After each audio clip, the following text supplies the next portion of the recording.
जी हाँ भक्तों, आज हम बात करेंगे कि मंदिर में रखा हुआ लौटा जल क्यों इतना महत्वपूर्ण है और उसे किस सही तरीके से उपयोग में लाना चाहिए। साथ ही हम ये भी जानेंगे कि मंदिर में लौटा किस धातु का होना चाहिए, क्या पीतल, तांबा या कुछ और। कई लोग इस बारे में अनजाने में गलतियां कर देते हैं और बाद में उन्हें पछताना पड़ता है। इस वीडियो में हम आपको बताएंगे कि इन गलतियों से कैसे बचे, क्योंकि इससे नुकसान हो सकता है। मंदिर में एक लोटा जल हमेशा सही तरीके से रखना चाहिए। अब बात करते हैं घर के दीपक की। क्या आपको तांबे, लोहे, पीतल, कांसे, स्टील या मिट्टी का दीपक रखना चाहिए? सही दीपक का चुनाव न करने पर भी घर में परेशानियां आ सकती हैं और दीपक की बाती का चुनाव भी जरूरी है। क्या कच्चा कलावा ठीक है या फिर रुई या सूती धागा सही रहेगा? इन छोटी छोटी बातों की अनदेखी से पितृ दोष, क्षण दोष, काल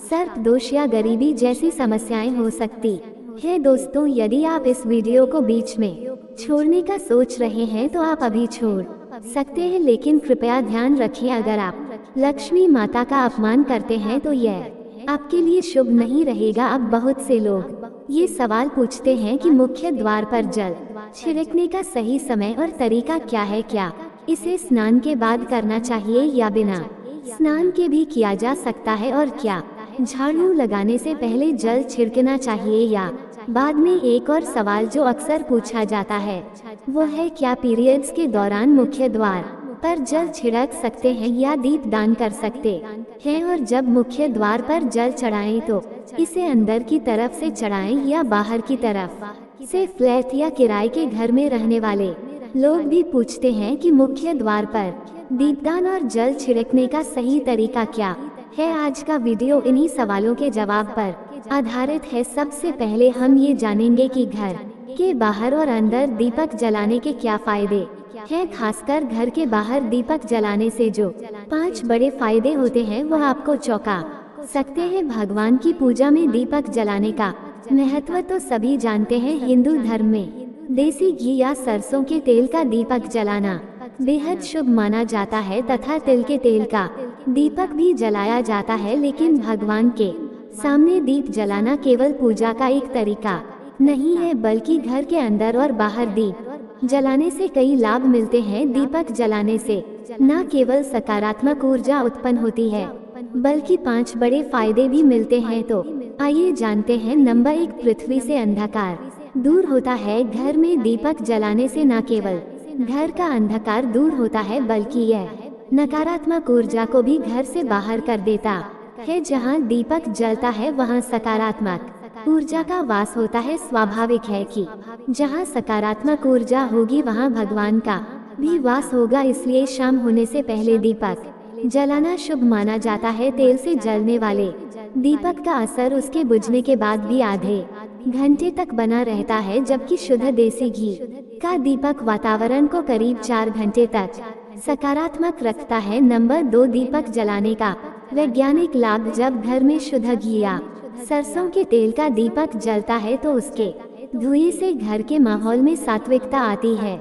ये धुआं हानिकारक कणों को नष्ट करता है और वातावरण को शुद्ध बनाता है। नंबर 3, सुख समृद्धि का वास। जिस घर में भगवान के सामने दीप जलाया जाता है वहां माता लक्ष्मी की कृपा बनी रहती है। ऐसे घर में सुख समृद्धि का वास होता है। दीपक को पूर्व दिशा में रखने से व्यक्ति दीर्घायु होता है और उत्तर दिशा में रखने से धन संपन्नता बढ़ती है। दीपक न केवल घर के अंधकार को दूर करता है बल्कि हमारे जीव को भी प्रकाश की ओर ले जाता है। नंबर 4, बीमारियों को दूर भगाने में मदद। घर में दीपक जलाने से बीमारियां आसपास नहीं भटकती। परिवार के सभी सदस्यों को स्वास्थ्य लाभ मिलता है। खासकर अगर दीपक के साथ एक लौंग भी जला दी जाए तो इसका असर 2 गुना हो जाता है। ये त्वचा संबंधी बीमारियों को दूर करने में मदद करता है।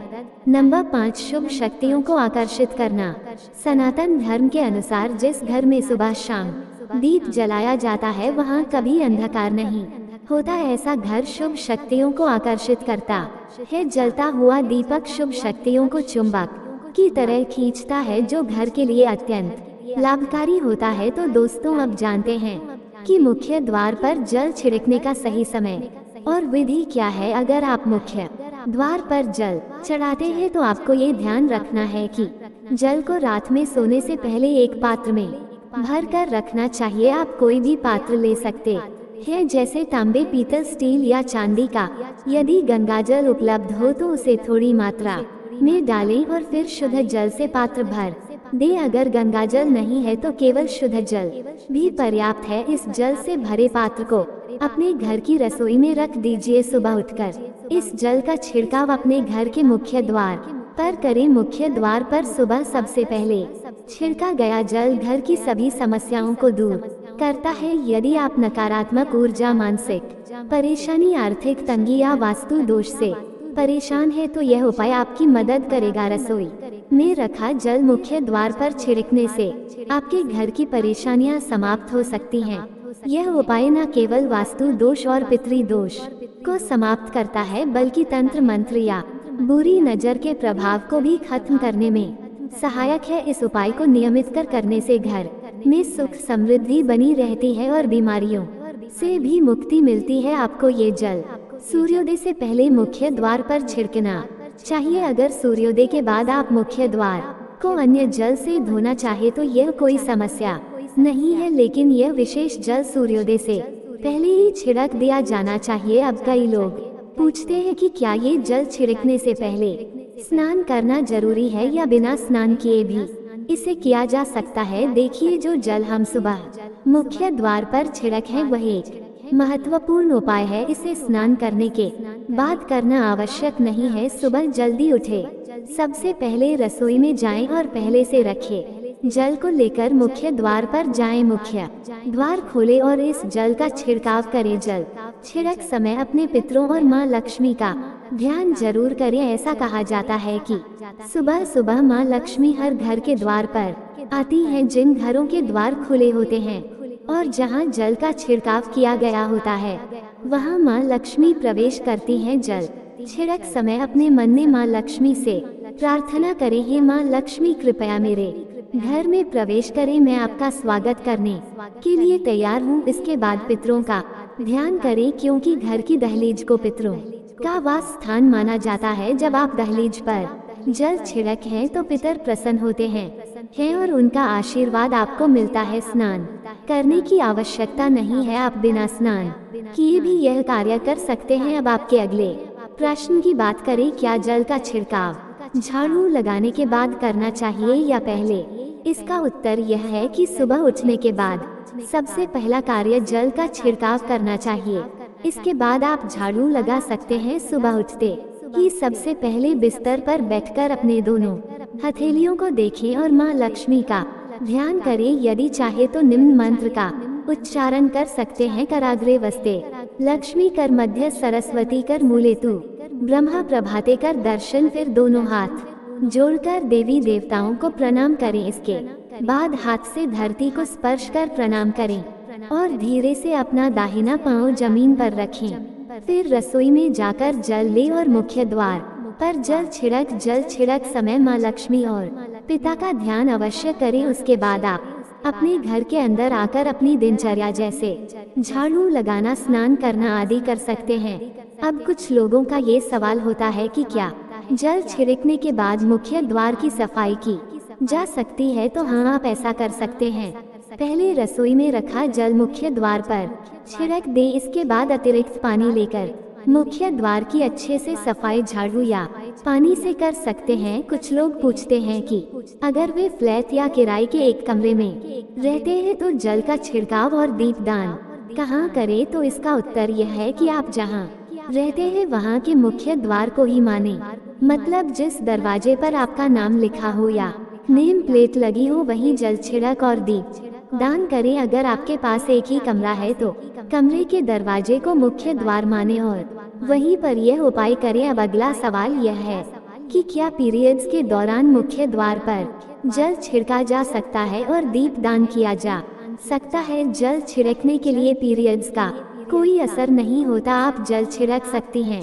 लेकिन दीप दान कार्मिक पूजा में आता है जो बिना शुद्धता के नहीं किया जा सकता। इसका मतलब यह है कि पीरियड समाप्त होने के बाद ही दीप दान करें। इसके अलावा कुछ लोग पूछते हैं कि मंदिर में जल रखना जरूरी है या नहीं और रखा हुआ जल क्या करना चाहिए। तो शास्त्रों के अनुसार घर के मंदिर में एक लोटा जल रखना बहुत जरूरी है। जल ऊर्जा को संचित करता है। जब आप पूजा करते हैं, मंत्र जपते हैं या भगवान से प्रार्थना करते हैं तो इन सभी की ऊर्जा उस जल में समाहित हो जाती है। यही कारण है कि मंदिर में जल रखना आवश्यक है। सुबह की पूजा के दौरान एक लोटा जल मंदिर में रखें और दीपक जलाएं। यह अग्नि और जल के संतुलन का प्रतीक है। पूजा के बाद इस जल का उपयोग शुभ कार्यों में करें, जैसे पौधों में डालना या घर में छिड़काव करना।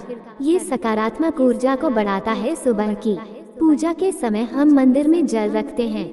अगली सुबह जब आप पूजा करने जाते हैं तो सबसे पहले उस जल का उपयोग करें। आप पूरे घर में उस जल का छिड़काव कर सकते हैं। ये जल आपके घर को शुद्ध करता है क्योंकि यह सकारात्मक ऊर्जा से भरा होता है। इससे कई बीमारियां भी दूर हो जाती हैं और घर में नकारात्मक ऊर्जा का प्रवेश नहीं होता। अगर आप नियमित रूप से इस जल का छिड़काव करते हैं तो आपके घर की समस्याएं धीरे धीरे खत्म हो जाती हैं। कभी कभी लोग ये शिकायत करते हैं कि दवाएं असर नहीं करती। ऐसे में अगर दवाइयों के साथ साथ रोगी को इस जल से पानी दिया जाए तो दवाएं जल्दी असर करने लगती हैं। इसी तरह अगर परिवार में कलह और झगड़े रहते हैं तो परिवार के सभी सदस्य इस जल को थोड़ा थोड़ा पी सकते हैं। इससे धीरे धीरे सकारात्मक विचारों का प्रवाह शुरू होता है और घर में शांति और समन्वय आता है। अगर आपका कोई व्यापार है या दुकान है तो इस जल का थोड़ा सा छिड़काव वहाँ भी करें। यह आपके व्यापार को सफल बनाता है और किसी भी तरह की परेशानी से बचाता है क्योंकि यह जल बेहद सकारात्मक ऊर्जा से भरा होता है। अब बात करते हैं कि मंदिर में जल क्यों रखा जाता है। जल को अमृत माना जाता है और ये देवी देवताओं के लिए विशेष महत्व रखता है। मंदिर में एक लोटा जल रखना उतना ही आवश्यक है जितना कि आप रोजाना भोजन करते हैं। जब हम भगवान की पूजा करते हैं तो तांबे या पीतल के पात्र में एक लोटा जल जरूर रखना चाहिए। ये जल एक सागर की तरह होता है और हमारे जीवन के दुखों को समाप्त करने में मदद करता है। यदि कोई व्यक्ति भगवान को रोजाना भोजन नहीं कर सकता तो वह मंदिर में एक लोटा जल रख सकता है जिससे उसकी पूजा पूरी होती है ताकि भगवान इसे ग्रहण करें। और ये जल रूपी प्रसाद अगले दिन सुबह आप प्रसाद समझकर ग्रहण करें। लेकिन याद रखें, मंदिर में रखा जल कभी भी तुलसी में अर्पित नहीं करना चाहिए क्योंकि यह जल सभी देवी देवता ग्रहण करते हैं। हाँ, अगर आपके घर में लड्डू गोपाल या राधा कृष्ण हैं और आप एक लोटा जल उनके लिए अर्पित करते हैं तो आप अगले दिन यानी सुबह के समय वह जल तुलसी में चढ़ा सकते हैं। मंदिर में रखा जल अगले दिन यानी सुबह अपनी आँखों को धोने के लिए प्रयोग करें। इससे आँखों की रोशनी बढ़ती है और आँखों की बीमारियाँ दूर होती हैं। शास्त्रों के अनुसार जो लोग मंदिर में एक लोटा जल भरकर नहीं रखते उनके घर में अकाल पड़ जाता है, घर की स्थिति खराब हो जाती है, परिवार में मुसीबतें आ जाती हैं और गरीबी का सामना करना पड़ता है। आप चाहे तो एक लोटा जल में फूल आदि डालकर रख सकते हैं जो बहुत शुभ माना जाता है। मंदिर में रखा जल का एक और उपयोग यह है कि इसे घर की रसोई में खाना बनाने में या पीने में भी प्रयोग कर सकते हैं। लेकिन ये जल तभी इस्तेमाल करें जब आपके घर में सात्विक भोजन बनता हो। अगर लहसुन या प्याज का इस्तेमाल होता है तो इस जल का प्रयोग खाना बनाने में नहीं करें। इस जल को परिवार के सभी सदस्य थोड़ी थोड़ी मात्रा में पी सकते हैं और बचा हुआ जल आप घर के पौधों में डाल सकते हैं। ये जल व्यर्थ नहीं होता, इसके बहुत सारे उपयोग हैं। अगर हम सही तरीके से इसका प्रयोग करें तो ये हमारे जीवन की परेशानियों को सुलझा सकता है। मंत्रों से अभिमंत्रित जल बहुत शक्तिशाली होता है और हमारे घर के मंदिर में रखा जल देवताओं का आशीर्वाद होता है क्योंकि वह हमेशा देवताओं के पास होता है। इस जल में सभी सकारात्मक शक्तियाँ समाहित होती हैं और अगर हम इसका सही प्रयोग करें तो ये हमारे जीवन में सकारात्मक परिवर्तन ला सकता है। मतलब आप जल को पी खाना बनाने, घर में छिड़काव करने में इस्तेमाल करते हैं तो इससे हमारी समस्याओं का समाधान होता है। और अगर कोई भी कार्य नियमित तौर पर किया जाता है तो हमें उसका लाभ जरूर मिलता है। कभी कभी करेंगे तो उतना लाभ दिखाई नहीं देगा, लेकिन अगर आप नियम बना ले कि हर रोज उसी जल से घर में छिड़काव करना है, घर के हर व्यक्ति को थोड़ा थोड़ा पीने के लिए देना है, बचा हुआ जल पौधों में डालना है, दुकान पर छिड़कना है, व्यापारिक स्थल पर छिड़काव करना है, बच्चों की किताबों और तिजोरी में छिड़काव करना है, तो आपको निश्चित ही चमत्कार देखने को मिलेगा। इसी तरह से जो रसोई में रखा हुआ जल होता है उसका छिलका आप अपने घर के मुख्य द्वार पर रखें तो इसका लाभ बहुत जल्दी दिखाई देगा, लेकिन इसे अपने रूटीन में शामिल करना होगा और प्रतिदिन नियम से यह कार्य करना होगा, तभी आपको लाभ मिलेगा। कई लोगों के सवाल होते हैं कि मंदिर में रखा जल जब हम अगले दिन उठाते हैं तो उसमें कभी कभी कीड़े मकोड़े पड़ जाते हैं, तो क्या हम उसे ढक सकते हैं? हाँ, आप उसे पूजा के बाद किसी प्लेट या कटोरी से ढक सकते हैं। जब आप अगले दिन उस जल को उठाएंगे तो वह बिल्कुल शुद्ध और साफ सुथरा होगा। आप इस जल का प्रयोग किसी भी कार्य में कर सकते हैं। जब भी आप घर के मुख्य द्वार पर जल छिड़काव करें तो गणेश जी का मन ओम गणपत नमः जरूर बोले, और जो हमने आपको वीडियो में बताया है उसे ध्यान से समझकर अपने घर के मुख्य द्वार पर जल का छिड़काव करें। अब जानते हैं कि दीपक किस पदार्थ का होना चाहिए, लोहे का, तांबे का, पीतल का, कांसे का, स्टील का या मिट्टी का। आखिर घर में कौन सा दीपक रखना शुभ माना जाता है? अगर गलती से भी घर में गलत पदार्थ का दीपक रखा है तो पूरा घर अस्त व्यस्त हो जाएगा, कंगाल हो जाएगा और बर्बाद हो जाएगा।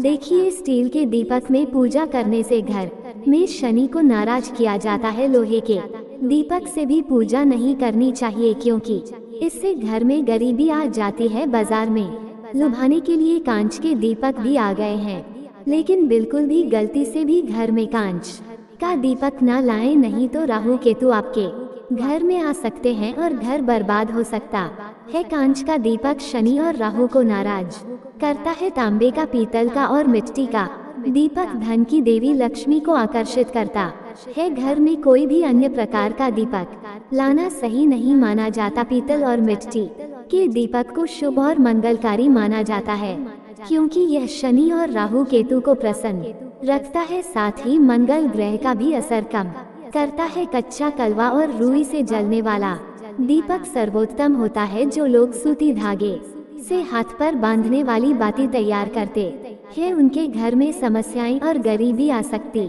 है। रुई और कच्चा कलवा का दीपक ही शुभ माना जाता है। अब जानते हैं मंदिर में घंटी क्यों बजाई जाती है? शंकर के मंदिर में घंटी बजाने का उद्देश्य क्या है? ताली क्यों बजाई जाती है? शास्त्रों के अनुसार जब भी आप मंदिर या घर में घंटी बजाते हैं तो शिव महापुराण, लिंग पुराण और विष्णु पुराण में कहा गया है कि घंटी का नाद करते ही जितने तीर्थ हैं, साधक जो साधना कर रहे हैं, जप और तप हो रहे हैं, जितने दान किए जा रहे हैं, उन सभी पुण्यम का फल उस समय आपके खाते में जमा हो जाता है। अब मंदिर में ताली बजाने का महत्व भी समझे। जब लोग भजन कर रहे होते हैं, साधना में होते हैं, अभिषेक कर रहे होते हैं या पूजा में व्यस्त होते हैं, तो 3 बार ताली बजाने से उनका पूरा पुण्य हमारे खाते में आ जाता है, जिससे हमारा भाग्य उज्जवल हो जाता है। एक महत्वपूर्ण बात यह है कि घर में गरुड़ घंटी का नाद कर